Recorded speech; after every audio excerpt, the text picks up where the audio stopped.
Entonces, esta que les voy a dar es un poquito más amplia, porque la idea es como una introducción a todo lo que hay que saber en la vida sobre la biología molecular. Y van a ver que, pues primero le damos las gracias a Guanajuato, al CICES, que es la Secretaría de Innovación, de Ciencia y de Educación Superior, porque apoya nuestros talleres. La Sociedad Americana de Microbiología, de la que soy miembro y soy la embajadora en México de esta asociación, con la idea de darles a conocer lo importantes que son las sociedades científicas en el mundo. En México tenemos 2 sociedades en la parte de microbiología, tenemos una que es de la Sociedad Mexicana de Bioquímica, el capítulo de bacterias, y la otra es la Asociación Mexicana de Microbiología. Y son importantes porque son sociedades, yo hablando de que son muy importantes y yo nunca había pelado las sociedades, ahora soy miembro de todas, ¿verdad? Pero la idea es que son las que de veras nos organizan los congresos y nos permiten a todos interactuar, pues a los jóvenes llevar sus materiales, llevar sus resultados, interactuar entre todos para poder entender si lo que están viendo, si lo que hacen está bien o mal, presumir sus trabajos, o también es una oportunidad de foguearse para después ir también a congresos internacionales, y pues todos tienen importancia. En el caso de la Asociación de Microbiología, es una de las más antiguas del mundo y hace muchísimos eventos en Estados Unidos, congresos muy grandes, pero también da recursos en todo el mundo para poder promover lo que ocurre con la microbiología. Se enfoca un poco más a la parte clínica porque, pues, aunque no va a ser algo que veamos aquí, todo lo que es la resistencia a antibióticos en microorganismos es un gran tema para la salud y es una de las cosas que hace esta asociación. Y como ayer les decía, es muy importante que cuando ustedes estén tomando cualquier clase, se den cuenta de que la verdad es que los profesores es muy poco lo que podemos hacer por ustedes. Podemos hablar y hablar y hablar, pero todo lo que yo les diga lo van a olvidar. Eso es segurísimo. Entonces, no es la mejor manera de aprender estar escuchando a alguien. A lo mejor algunos tienen memoria auditiva muy buena, yo no, por ejemplo. Yo tengo que leer todo para aprendérmelo. Entonces, lo que ven es otra manera como su cerebro está captando la información. Algunas personas que tienen audiolibros, como mi hijo, al mismo tiempo lee y escucha. Entonces duplicas tu capacidad de aprendizaje. ¿Sí? Inclusive en sus computadoras le pueden poner que les lea y estás oyendo y leyendo y aumentas tus canales de percepción y es una buena estrategia también para aprender. Pero lo que realmente funciona en esta vida es hacer. Y por eso es que antes de que se les olvide, África los va a llevar al laboratorio y van a hacer todo. Entonces van a ver que además aprendes mucho más rápido cuando lo estás haciendo y todo se te hace más fácil.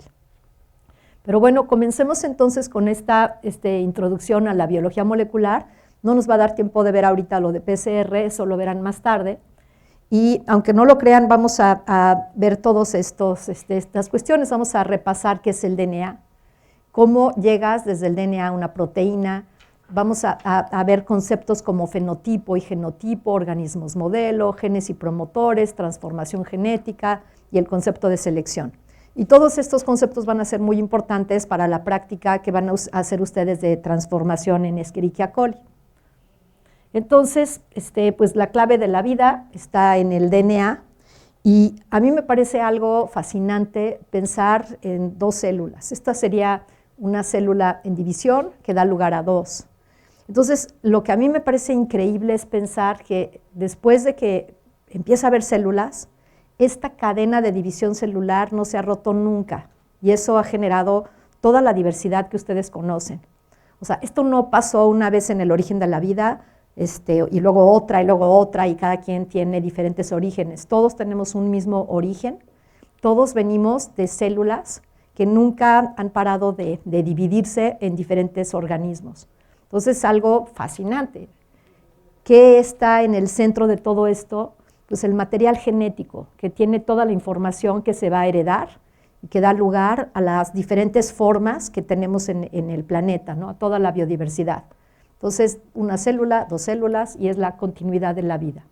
Y el DNA es la clave de esta continuidad con sus interrupciones, porque una de las cosas más importantes de esta molécula es que, aunque está formada de A, C, G y T, y forma cadenas, como vamos a ver más adelante, la capacidad de mutar es también algo muy importante, porque también permite esta diversificación de las especies.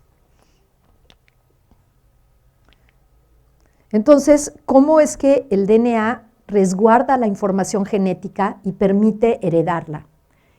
Esto ocurre a través de un proceso en el cual el DNA va a convertirse en moléculas de RNA a través de la transcripción. Se los vamos a pasar, y lo digo por si no quieren tomar notas, aunque tomar notas es importante para la memoria. Después el RNA va a ser traducido a proteínas. Entonces, la información está fluyendo desde el DNA para producir proteínas. ¿Y para qué queremos proteínas? Las proteínas son la estructura de muchas funciones celulares, pero también son principalmente las enzimas que catalizan todas las reacciones metabólicas, que permiten replicarse al DNA y que permiten la energía y que permiten hacer todo lo que hacemos. Entonces, casi todas las reacciones enzimáticas las hacen enzimas que son proteínas, aunque hay enzimas que son RNA, pero vamos a ver principalmente nosotros las que tienen que ver con proteínas. Y hay muchísimos tipos de proteínas distintas, y lo que es increíble es cómo es que podemos tener todas estas proteínas distintas. O sea, tenemos el DNA, el RNA, la proteína. Entonces, si tenemos que es una cadena de información, podríamos pensar que esas 40,000 proteínas, pues esas necesitan 40,000 genes. Pero vamos a ver que no hay cantidades iguales de proteínas. Hay proteínas súper abundantes, y esto sería así como la campeona de las proteínas, ¿no? Tenemos la hemoglobina, y pues para ustedes que saben notación científica, no creo que quieran ni escribir en su cuaderno, o sea, cuántas hemoglobinas están circulando por su cuerpo todo el tiempo llevando el oxígeno. Entonces, es una cantidad impresionante. ¿Cómo podemos producir tanta proteína?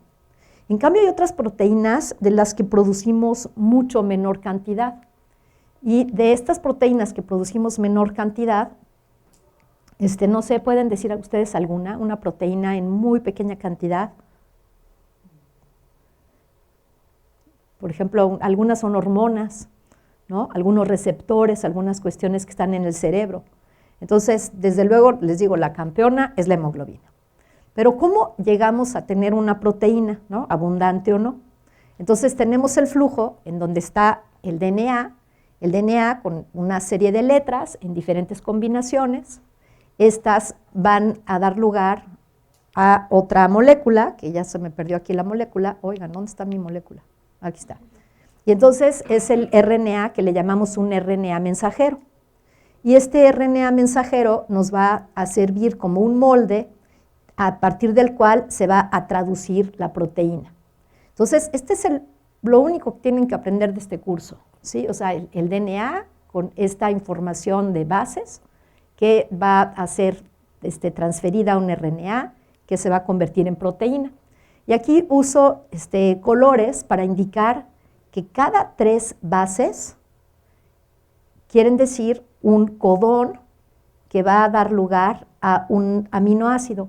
Las proteínas son cadenas de aminoácidos. Por ejemplo, aquí estaría prolina, entonces tendríamos un codón que da lugar a esta P de la prolina, O, G a G a la R de la arginina, O, C, C, A, que no da lugar a O porque no hay ningún aminoácido que se llame O, pero si no, no me salía lo de la proteína.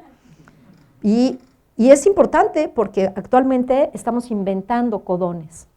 O sea, nosotros, dentro de la capacidad que tenemos de hacer ingeniería genética, podríamos inventar nuevos aminoácidos y nuevos codones. Entonces, todo es manipulable. Esto es un lenguaje universal. Lo mismo está ocurriendo en un virus, que en una bacteria, que en un gato, que en lo que quieran. Esto es un lenguaje universal, ¿sí?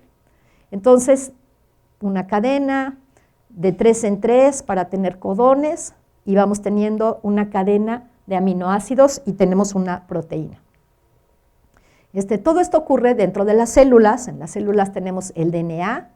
El DNA, la transcripción va a ocurrir adentro del núcleo, cuando son organismos que tienen núcleo. Las bacterias no tienen núcleo. Este RNA mensajero se va a pasar al citoplasma y allí es en donde va a ocurrir la traducción. Entonces aquí, de 3 en 3, los tRNAs tienen cada uno acoplado a un aminoácido, parecen nombrecitos, ¿verdad? Pero bueno, son tRNAs, y van a dar lugar, por ejemplo, en este caso, es la hemoglobina. Entonces, nuevamente, esto y esto puede ocurrir dentro del núcleo, esto puede ocurrir ya dentro del citoplasma.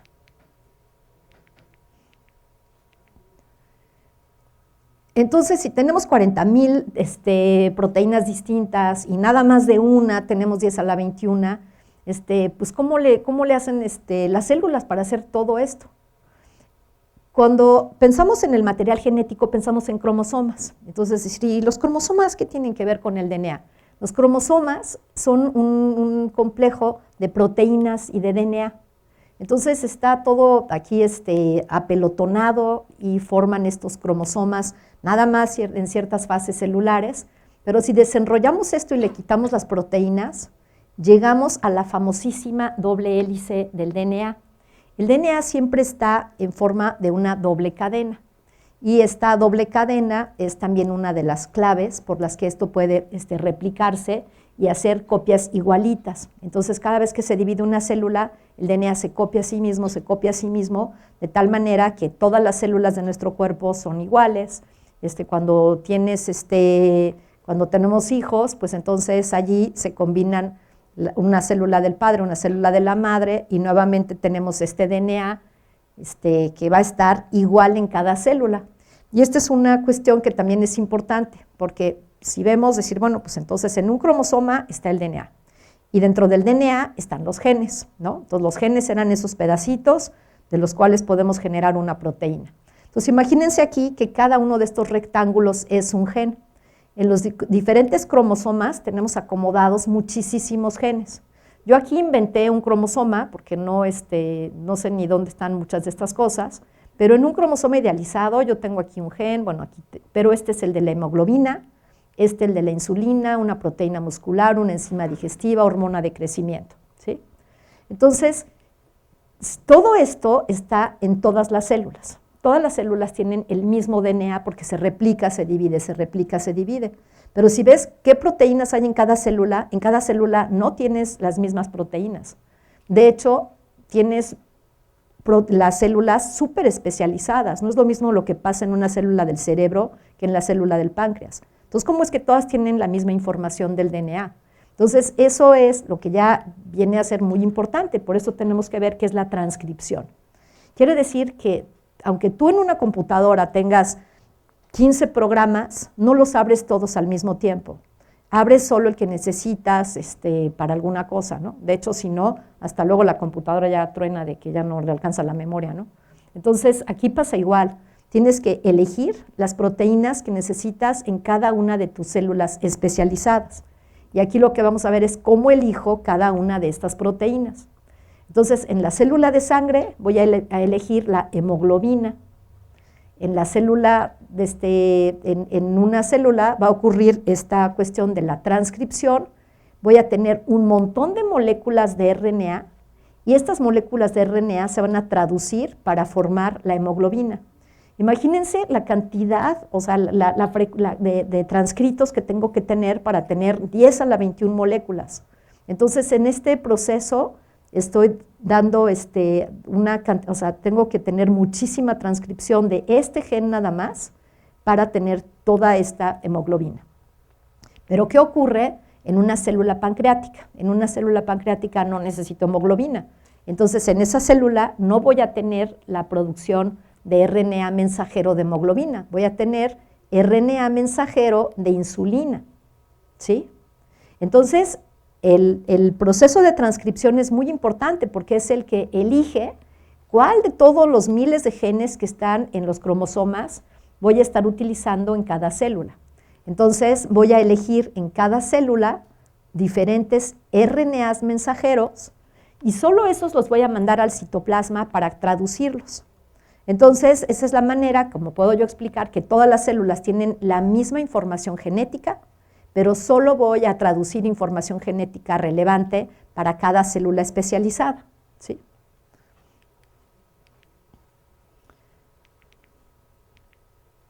Entonces, cuando hablamos de cromosomas, pues en los humanos en particular, tenemos ¿cuántos juegos de cromosomas?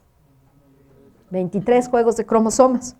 Entonces, todos estos cromosomas, ahora cuando los vean, van a ver que es esa masa de DNA con proteínas, que si la deshacemos toda, llegamos a la doble hélice, que tienen un montón de información de genes, cada uno de ellos. Y en el caso de los organismos sexuales, pues parte de la información viene de la madre, parte viene del padre, ¿sí? Y entonces ahí vienen todas estas cosas chistosísimas, ¿no? que vio Mendel y que vamos a ver nosotros también, porque como no son idénticos los pares de los cromosomas, porque no sabes de dónde viene la otra persona, qué vida tuvo, qué alelos tiene, o sea, quiere decir que puede haber diferencias entre un gen de hemoglobina y otro gen de hemoglobina. De hecho, hay enfermedades que están asociadas a justamente los genes de hemoglobina, como una talasemia. Entonces, a eso le llamamos alelos.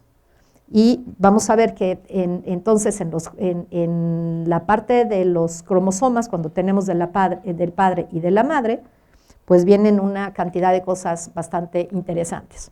Y por eso es importante entender qué es un fenotipo y qué es un genotipo. Entonces, el fenotipo es una característica observable. Yo puedo saber que alguien es de sexo masculino o femenino, puedo ver el color de los ojos, el color de la piel, puedo preguntarles si tienen si pueden detectar algunos sabores, puedo preguntarles si pueden enrollar la lengua. Entonces, no todo lo vemos, también podemos hacer preguntas. Eso es importante porque en el laboratorio las preguntas las hacemos para conocer los fenotipos. Y un genotipo es el material de DNA. Entonces, esto lo vas a heredar, lo sepas o no, lo veas o no, ¿no? Pero el fenotipo es algo que podemos detectar. Características heredables podrían ser, por ejemplo, el color de ojos, el color de piel. Algunos tipos de sordera son heredables, algunas enfermedades como la distrofia muscular. Parcialmente heredables son la altura e inclusive también la diabetes. ¿Y qué quiere decir que es parcialmente heredable? Quiere decir que aquí hay influencia de los genes, pero también del ambiente, ¿sí? Entonces, allí se combinan algunas cosas y son algunos, no son tan sencillos de distinguir a partir de un solo gen. Bueno, aquí se me olvidaba enseñarles que los no heredables son una deficiencia, por ejemplo, de vitamina C y la participación en el taller, ¿no? Aunque para algunos sí parece heredable, hemos tenido chavos de prepa que luego repiten en licenciatura. Entonces, este es Gregorio Mendel, ¿no? Que Gregorio Mendel, vamos a ver que él más bien utilizó como modelo de estudio los chícharos. Y realmente le pareció que era más fácil, y si vemos lo que pasa hoy en día, pues sí, la verdad es más fácil, porque pues aunque tenemos idea del color de ojos y sabemos que es un carácter dominante, pues a veces ves a alguien y no sabes de qué color son sus ojos, ¿no? Ya no les crea nada, ¿no? El color del pelo, pues el rosa, yo no sabría si es recesivo o dominante, ¿no? Depende a qué peluquería vas. Entonces, bueno, hay características que sabemos que están muy ligadas a los genes. Algunas ocurren con alta frecuencia y otras a muy baja frecuencia. Algunas se esconden, como el ser pelirrojo, que puede esconderse durante muchas generaciones y de repente aparecer un pelirrojo en una familia, ¿no? Porque depende de dos genes que vamos a ver lo que son los recesivos. Entonces, pues Mendel escogió, a pesar de que vivía con humanos en su monasterio, pues se ve que le pareció más sencillo el asunto de los chícharos, y él observó que los chícharos podían tener diferentes fenotipos, ¿sí?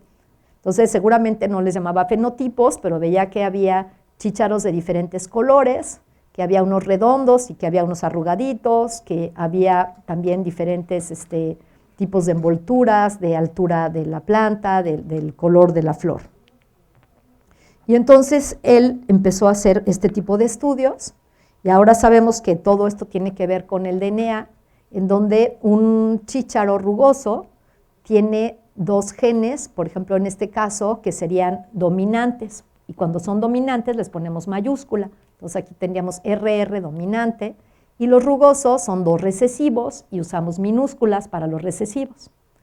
Si este chícharo da lugar a una progenie, pues no tiene para repartir más que R mayúscula y R mayúscula, no tiene otro que pueda dar. Entonces tenemos aquí 2 R's mayúsculas, solo puede repartir 2 R's minúsculas, aquí están, y entonces toda la descendencia va a tener forzosamente un gen del padre y un gen de la madre, y van a tener un R mayúscula y R minúscula. Y si la R es dominante, es un carácter que es el que observamos, pues vamos a tener todos igualitos. Pero ¿qué pasa cuando se vuelve a cruzar consigo mismo? Y entonces vas a volver a ver que aparecen los genes otra vez mezclados, y tienes otra vez el fenotipo rugoso. Y esto es porque ahora esta R y esta R pues se van a combinar con otro que también tiene R mayúscula y R minúscula, y vas a tener algunos que van a tener solo R mayúscula, otros van a tener la R minúscula y otros una combinación. Pero nuevamente solo R minúscula, como te da este fenotipo. Entonces esto es lo que está pasando en la genética, y esto es lo que hace que los hijos sean diferentes y que todo el mundo diga, ay, se parece a la mamá y se parece al papá, y todos están viendo si va a tener pelo chino o lacio o de qué color son los ojos, ¿no? Y es por esta información genética. Ahora, los modelos de estudio, siempre queremos para estudiar en el laboratorio algunos modelos que no sean sencillos para estudiar, y estos son los modelos de estudios más estudiados. Por ejemplo, muchísimos de los trabajos que vemos hoy en día, cuando no los podemos hacer en los humanos, se hacen en ratas y en ratones, ¿no? ¿Por qué? Pues por la parte ética, porque puedes tener ratones en poblaciones homogéneas, en donde puedes hacer tus experimentos. Es muy difícil hacer experimentos con humanos, porque pues primero no les puedes inyectar cosas letales, así bien delicados son, y luego se tardan un chorro en tener hijos, y luego, a ver, no, pero necesito 8 o 10, aquí hay una familia que tiene 8, ayer nos dijeron, y dices, ideal, 8, sí, pero otros, no, 1 o 2, dices, a ver, señores, no podemos hacer genética así. Entonces, podemos tener gusanos como Cenorhabditis, que podemos disectar, podemos saber cuántas células son, podemos saber muchas cosas, peces, Saccharomyces cerevisiae, que es el hongo de la levadura, en plantas, esta planta que se llama Arabidopsis thaliana, en bacterias, Escherichia coli o Bacillus, y todos tienen ciclos de vida cortos, son fáciles de cultivar, son pequeños. Entonces, estos son nuestros modelos de estudio. Pero tienen otra característica muy importante, es cuánto DNA tienen. Y al conjunto de cromosomas de un organismo le llamamos el genoma. Todo el DNA que tiene un organismo en su célula es su genoma. Y queremos saber entonces qué tan complicado va a ser estudiarlo. Si queremos estudiar, por ejemplo, a un virus, nuestra cadenita de DNA, con 10,000 o 100,000 de nucleótidos así todos formados, ya tenemos un virus que puede hacer miles de cosas, ¿no? Que puede encargarse de darnos gripas tremendas, ¿no? Aunque esos son más grandecitos. Luego tenemos bacterias, que esta es la cantidad de DNA que tienen, hongos, y ya por acá están los mamíferos, ¿no? Con la cantidad de DNA que tienen. Y luego tenemos que las plantas hay de todo, hay unas con menos y otras con más, pero algunos son realmente muy complicados. Entonces, el tamaño y complejidad del genoma es una característica importante para decidir si va a ser tu modelo de estudio. Y otra característica es que podamos hacer una transformación genética que ahorita vamos a ver. Entonces, eso es lo que escogemos en un laboratorio para poder estudiar. Y el proyecto del genoma humano fue la decisión conjunta de diferentes países de invertir para tener toda la secuencia de cada uno de los cromosomas de un humano. Y esta información, pues se pensaba que iba a ser muy útil para entender mejor algunas enfermedades y pues muchas cosas más. Entonces el proyecto arrancó en 1990, termina en el 2003 y actualmente está disponible en internet, pero actualmente ya se secuenciaron muchos genomas humanos. ¿Por qué? Porque también un genoma no te da demasiada información, necesitas saber cómo se comportan poblaciones o diferentes etnias, o sea, hay muchas cuestiones que saber, ¿no? Y la idea era que tendría un fuerte impacto en la medicina. Al principio, como que la gente esperaba que al otro día ya decía, a ver, todo lo que invertimos, ¿cuál es el impacto? El impacto empieza a darse ahora tenemos mucha información que podemos asociar con todo lo que se ha secuenciado a diferentes enfermedades y también ha llevado a lo que llamamos como una medicina personalizada de acuerdo a los genes que puedes tener. Y tiene muchas implicaciones sociales, éticas, legales. No sé si sepan que por allí algunos amigos asiáticos ya han transformado humanos que ya nacieron, que fueron editados sus genomas. Entonces la posibilidad de editar está allí con implicaciones éticas importantes, ¿no? Casi luego de que se secuenció el humano, pues todos dijeron, bueno, ¿y el chimpancé? ¿Qué tanto nos parecemos? Entonces fue rapidísimo que se hiciera la comparación de los cromosomas humanos y de los cromosomas del chimpancé para ver qué tan semejantes éramos. Y actualmente es muy común que tú puedas recibir un kit, te escupes, lo mandas a esta empresa, esta es una de varias empresas, y entonces puedes tener información sobre algunos genes particulares, y ellos les mandas tu saliva y después de un mes te contestan y te dan información y te dicen, bueno, tú tienes este gen que está relacionado a lo mejor inclusive con el pelo rojo. Casi te pueden decir si eres pelirrojo, te pueden describir a partir de la información que recibieron tuya, ¿no? Pero también te pueden decir si tienes algunas propensiones a algún tipo de cáncer o a Parkinson o Alzheimer o algunas cosas. Tú puedes decirles, no, eso ni me lo digas, nomás dime lo bonito. Ah, bueno, pues te digo lo bonito, ¿no?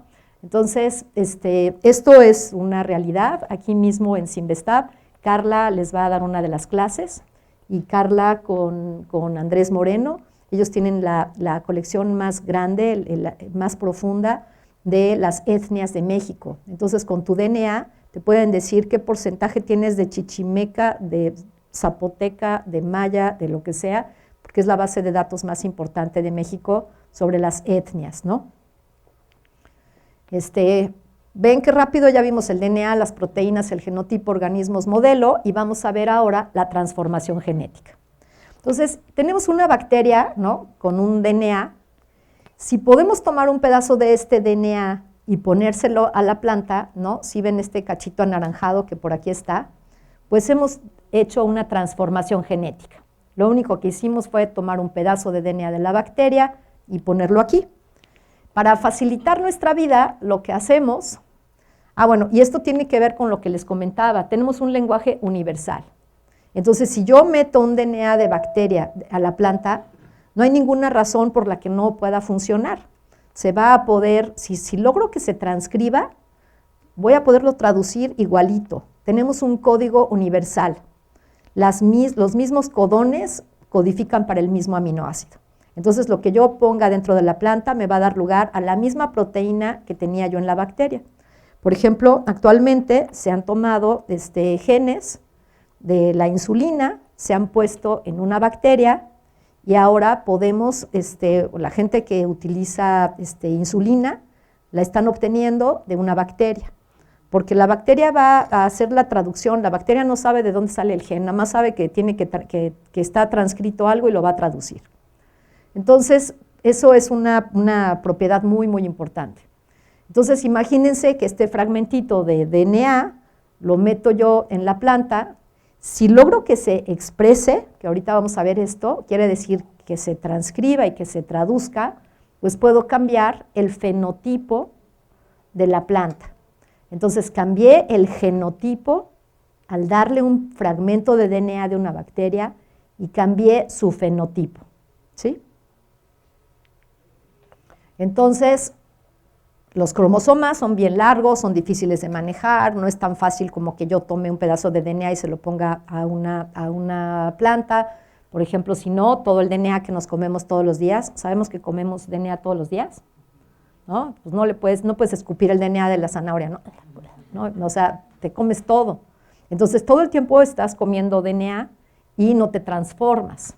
Entonces, no es tan fácil, no es como que el DNA se mete a tus células y se apodera de ti, eso no pasa. Entonces, los cromosomas son difíciles de manejar, por eso hay metodologías que dependen de plásmidos generalmente, y entonces estos plásmidos nos ayudan a manejar el DNA que vamos a transformar. Este DNA del plásmido es normalmente un pequeño DNA circular, es como un cromosoma pequeñito, este cromosoma se maneja muy fácil adentro de una bacteria. Y además se replica como si fuera un cromosoma chiquito, y es útil para pasar genes de un organismo a otro. Si este fuera un plásmido, este circulito negro, yo puedo poner un pedacito de este gen de la bacteria, este anaranjado, y ahora me es más fácil este DNA pasarlo a la planta, transformarla, para obtener una planta que se llama transgénica, que ha recibido información de una bacteria, está aquí en el plásmido, y aquí tengo esta planta transformada, ¿sí? Entonces, este plásmido es una molécula pequeña que se puede manejar en bacterias, típicamente en Escherichia coli, y que nos ayuda a hacer muchísimo trabajo de ingeniería genética y de biología sintética. Entonces, ¿qué elementos tiene un plásmido? El plásmido tiene un origen de replicación. Quiere decir que si lo voy a poner dentro de una bacteria, necesito que se comporte como un pequeño cromosoma y que se autorreplique. También tiene un gen que me ayude a darle seguimiento. ¿Cómo sé que metí este plásmido a una bacteria? Bueno, en este caso le voy a poner un marcador de resistencia a antibiótico, que les voy a explicar ahorita extensamente. En este caso va a ser para resistencia al antibiótico ampicilina. Y va a tener un gen de interés, porque si no, pues qué chiste, ¿no? O sea, le tengo que poner algo que yo quiero hacer.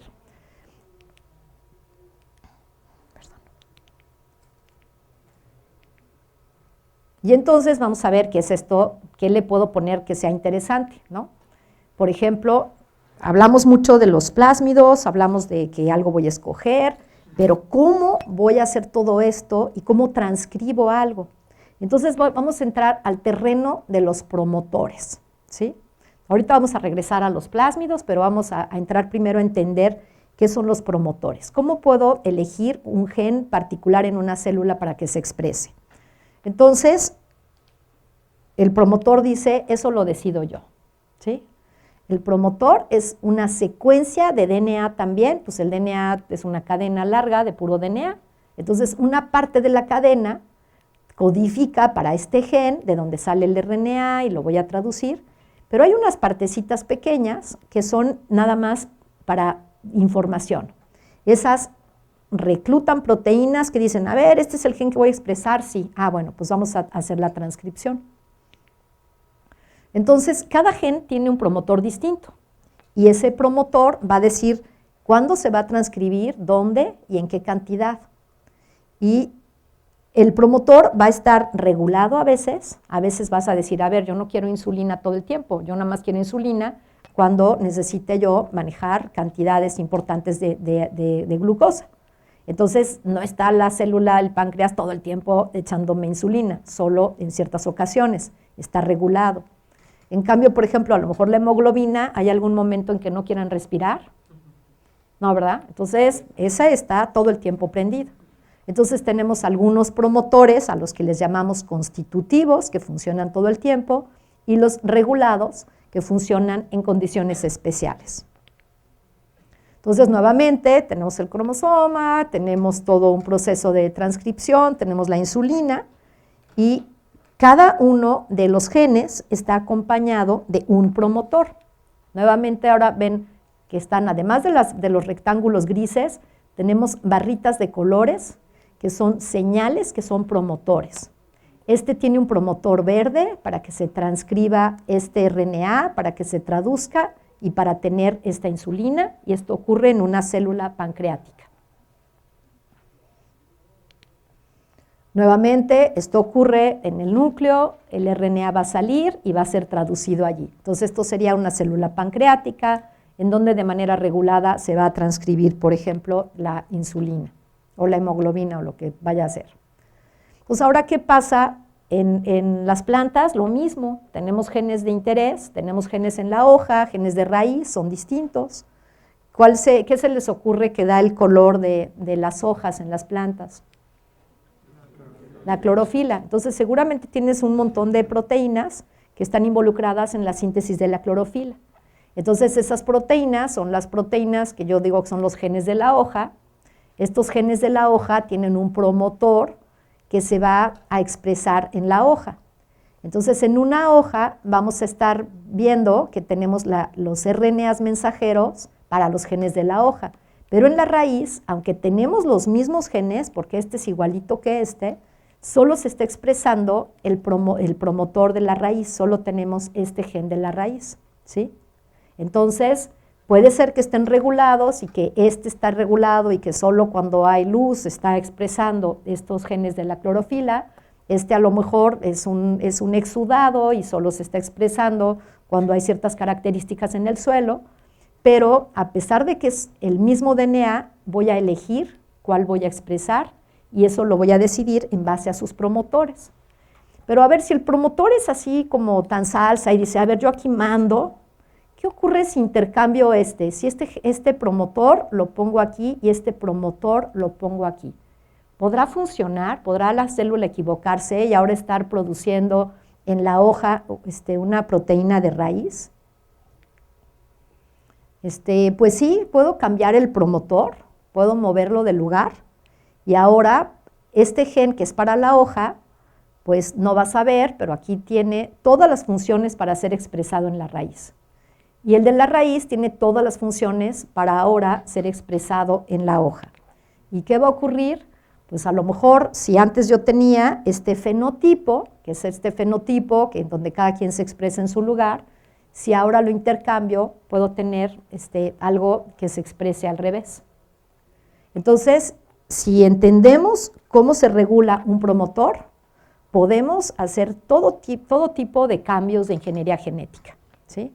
Entonces, el promotor es el que va a definir en dónde se expresa algo y yo puedo manipular el promotor para poder cambiar la regulación de un gen.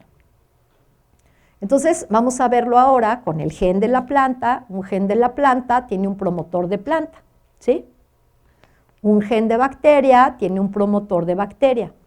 Quiere decir que en esta ocasión, cuando el gen de planta se expresa con su promotor, se va a expresar en la planta. Y el de la bacteria se va a expresar en la bacteria. Pero ¿qué pasa si nuevamente hago un intercambio de promotores? ¿En dónde voy a expresar este gen de planta con un promotor de bacteria? ¡Tarararán! Este es un promotor de bacteria que necesita proteínas de bacteria y reguladores de bacteria para poder funcionar. Si yo meto esto dentro de una planta, no va a encontrar a las proteínas que hagan funcionar el promotor. El promotor de una bacteria solo va a funcionar dentro de una bacteria. Y el promotor de una planta solo va a funcionar dentro de una planta. El promotor del gen de insulina solo va a funcionar en el páncreas. O sea, puedo poner ese promotor en el cerebro y no voy a tener insulina, ¿no? O sea, cada uno de los promotores son secuencias especializadas que van a atraer a toda una maquinaria para hacer la transcripción.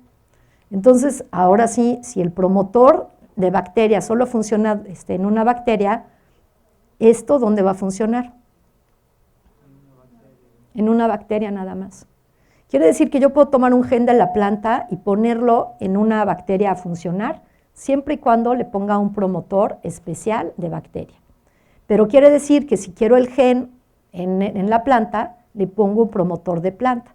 Entonces, cuando tenga el promotor de planta, donde lo voy a ver expresado es en la planta, ¿sí?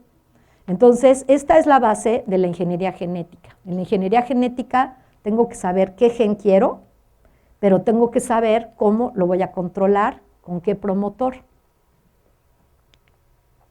Entonces, ¿cuáles son los elementos básicos de las técnicas moleculares?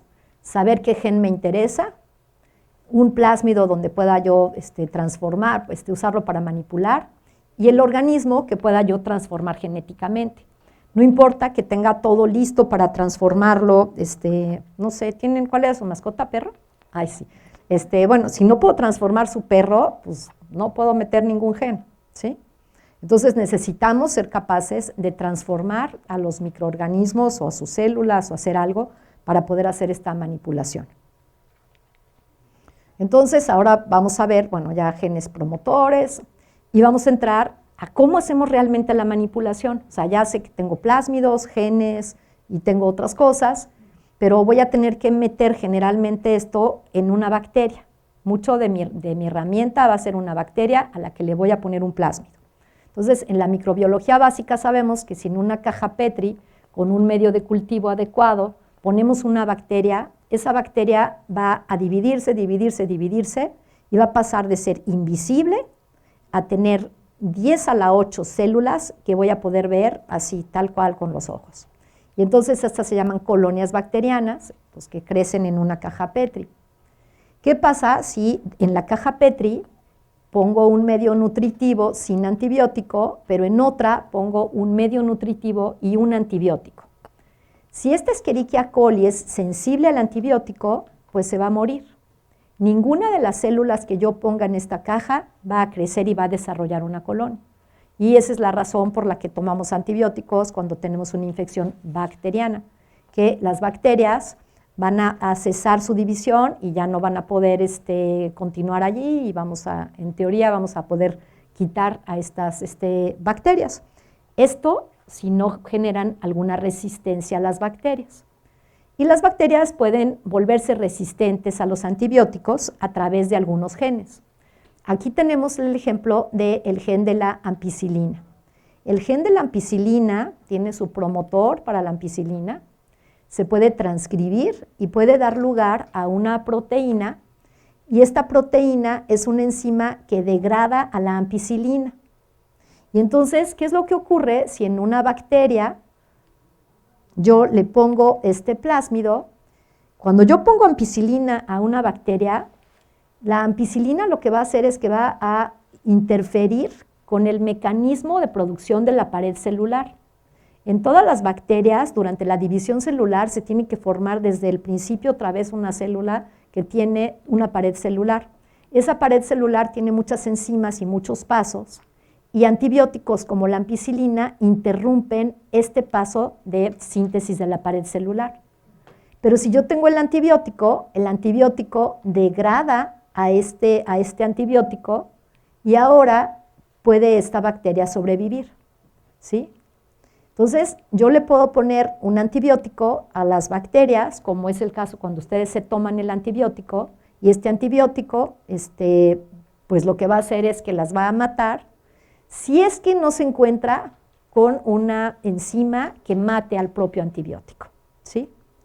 Y lo que podemos hacer es, y lo vemos muy comúnmente, hay bacterias que tienen plásmidos, y los plásmidos producen su propia resistencia al antibiótico. Este plásmido va a generar una beta-lactamasa que va a degradar al antibiótico. Entonces traen su propia herramienta para defenderse del antibiótico. Y esto es una de las causas más importantes de que haya resistencia a antibióticos y a muchos diferentes antibióticos, y hay muchos genes distintos, porque las bacterias tienen manera de protegerse de los antibióticos. ¿Y qué ocurre si pongo un plásmido que tiene el gen de resistencia a antibiótico, lo meto en esta bacteria Escherichia coli, lo transformo, este es el proceso de transformación genética, y ahora tengo una bacteria resistente a ampicilina? Pues lo que va a pasar es que antes tenía el medio sin antibiótico y obviamente todo crece, ahora en el medio con antibiótico todo crece, ¿sí? Entonces, ahora si la bacteria tiene un plásmido, pues va a poder resistir. ¿Cómo hago este experimento? Pues voy a poder tener en un tubo un cierto número de bacterias y les puedo poner el plásmido.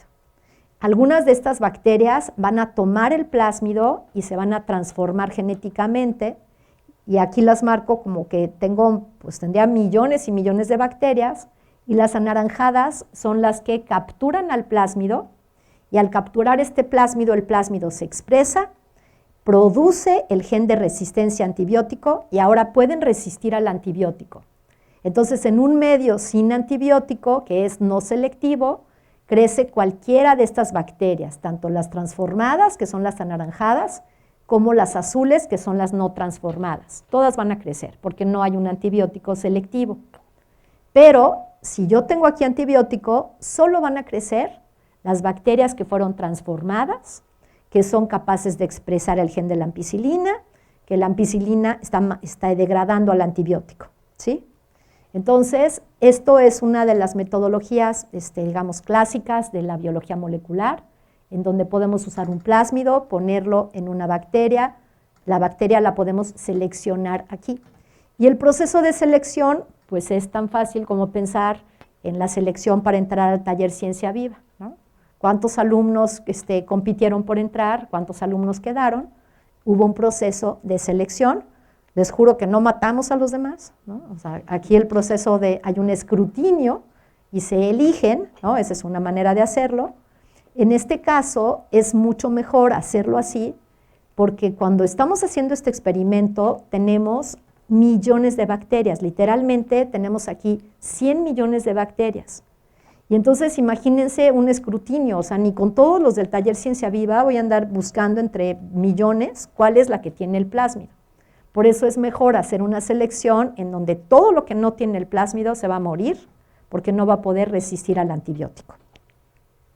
Pero lo mismo lo puedo hacer con plantas. Puedo tener a una planta que le voy a conferir resistencia a un antibiótico. Puedo tener un plásmido y el plásmido tiene la resistencia a antibiótico, se lo pongo a las plantas las puedo poner en una caja Petri, tal cual, para el modelo Arabidopsis, es una planta muy pequeñita, y si tengo esto voy a ver unas como amarillitas, como que medio desteñidas, y esas desteñidas son las que no pueden tolerar al antibiótico que hay en el medio. Y las verdecitas y sanas, pues son las que sí pueden tolerar, porque portan el gen de resistencia. Este plásmido en la planta no se va a comportar como en la bacteria, no se va a replicar. Más bien, el gen se va a insertar como parte del cromosoma y voy a tener una planta transformada genéticamente. Pero el principio es el mismo. Entonces, ¿cómo hago la transformación genética? Pues tengo que tener un plásmido. El plásmido no va a estar libre por aquí, va a insertarse en algún lado, pero esa inserción, si es funcional, va a permitir la expresión de este gen de resistencia al antibiótico. Entonces ahora, ¿cómo sé cuál es? O sea, ¿cómo sé que lo puse? Vamos a ver otro concepto más, que es el de los genes reporteros. Un gen reportero me va a decir en dónde se expresa un gen y cuándo se expresa un gen. Entonces, estos son los genes chismosos, por eso se llaman, ¿no?, reporteros, andan por allí viendo qué está pasando. Y este gen chismoso te va a decir en dónde se expresa un gen.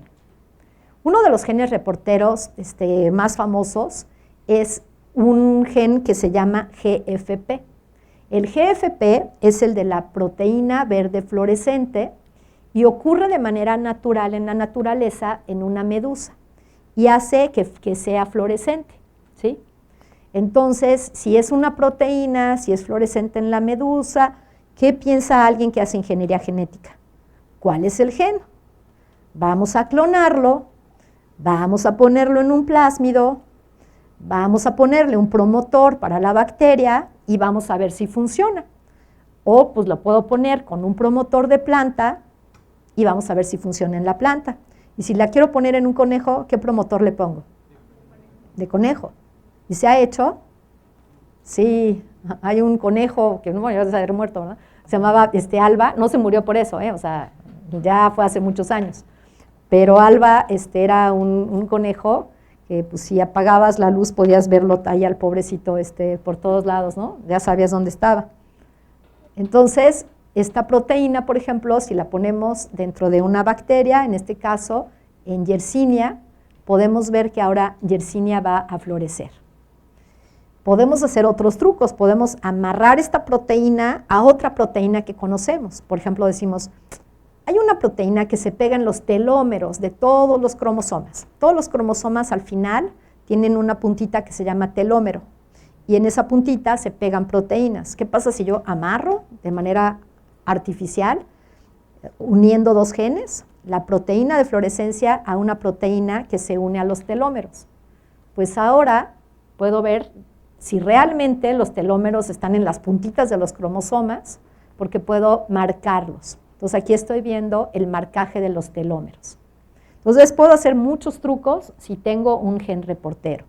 No todos los genes reporteros son fluorescentes, algunos otros podemos hacerlo con otro tipo de tinciones. Este es el caso de un reportero que se llama Gus, el reportero Gus. Si lo ponemos con un promotor adecuado para polen y antera, podemos ver que se expresa solo en polen y antera. Entonces, nuevamente es un ejemplo de que los genes son muy específicos en el tejido y en la célula en donde se expresan, gracias al promotor que está dirigiendo su actividad. Podemos también transformar Escherichia coli con un reportero, y eso es lo que van a hacer ustedes. Ustedes van a utilizar un plásmido que se llama pGlow. Glow porque en inglés glow es brillo, entonces pues pGlow como que suena igual. Y tenemos aquí el gen reportero GFP de la proteína verde fluorescente. Vamos a ver que tenemos también el gen para resistencia a un antibiótico. En este caso vamos a usar carbenicilina, pero es un antibiótico que se llama beta-lactámico, es de la misma familia. Y vamos a ver algo muy particular, que es un regulador de la transcripción. Este regulador de la transcripción va a hacer que no se exprese todo el tiempo GFP, y vamos a elegir cuándo vamos a poder expresar a este gen GFP. Este activador de la transcripción se llama ARA-C, porque viene de un azúcar, se llama arabinosa, y permite usar arabinosa, y el promotor que está aquí solo funciona si tiene este gen de la arabinosa. Entonces, tenemos promotores, tenemos genes. El promotor dirige la síntesis de RNA mensajero. Para que esto ocurra, hay una secuencia a la cual se une una enzima que se llama RNA polimerasa. La polimerasa se une y hace que se transcriba este RNA. Si el promotor es constitutivo, se une, funciona, no pasa nada más. Pero ¿qué pasa si el promotor no es constitutivo, es regulado? Esta polimerasa, a pesar de que está aquí pegada, no puede transcribir, porque necesita unirse a una proteína que se llama ARA-C. Entonces, cuando está el complejo de ARA-C con la polimerasa, ahora sí se va a regular y se va a transcribir. Y entonces eso es lo que estaría pasando con la insulina, por ejemplo. Aunque no es el promotor de una bacteria, va a tener un promotor que va a requerir toda una serie de actores que le digan, ahora sí, vamos a funcionar porque necesitamos la insulina. Y en cualquier órgano de su cuerpo, en cualquier tejido, lo que está ocurriendo es que el promotor está reclutando proteínas, y a veces no solo proteínas, a veces pedacitos de RNA y a veces otro tipo de moléculas, para que funcione y que haya transcripción. Entonces vamos a ver en el caso de arabinosa qué es lo que está ocurriendo. Arabinosa se va a transcribir y entonces vamos a tener a esta proteína aquí. Esta proteína va a reconocer al azúcar arabinosa, ¿no? Y entonces si yo pongo a crecer a la bacteria en un medio de cultivo con arabinosa, la arabinosa se va a unir a esta proteína y le va a decir, órale, ¿qué estás esperando? Tenemos que funcionar. Y se van a pegar en este promotor. Normalmente va a ser para poder utilizar el azúcar arabinosa, pero como aquí ya hicimos un truco y se lo cambiamos por una proteína fluorescente, ahora cuando haya arabinosa va a prender una proteína fluorescente. Claramente no le va a servir para usar la arabinosa, pero nosotros nos vamos a servir para entender que podemos regular un promotor a partir de un azúcar y la proteína arabinosa. Y cuando esto ocurra, entonces GFP también va a funcionar y vamos a ver fluorescencia. Entonces, esto es lo que van a hacer ustedes en el laboratorio. Van a utilizar a este plásmido y van a utilizar diferentes medios de cultivo para poder comprobar lo que quiere decir la selección por antibiótico, para que vean lo que quiere decir la regulación con un gen, con una proteína, con un azúcar y un gen reportero, ¿no? Entonces, esto no lo inventamos nosotros. Esto se viene haciendo mucho y en muchas universidades utilizan este modelo de enseñanza porque tienes al mismo tiempo muchos conceptos. Entonces ustedes van a transformar a Escherichia coli con este pGlob y van a ver lo que ocurre en ausencia de arabinosa y en presencia de arabinosa. Entonces, si no hay arabinosa, no se va a estar encendiendo el gen de GFP. Entonces no va a haber fluorescencia.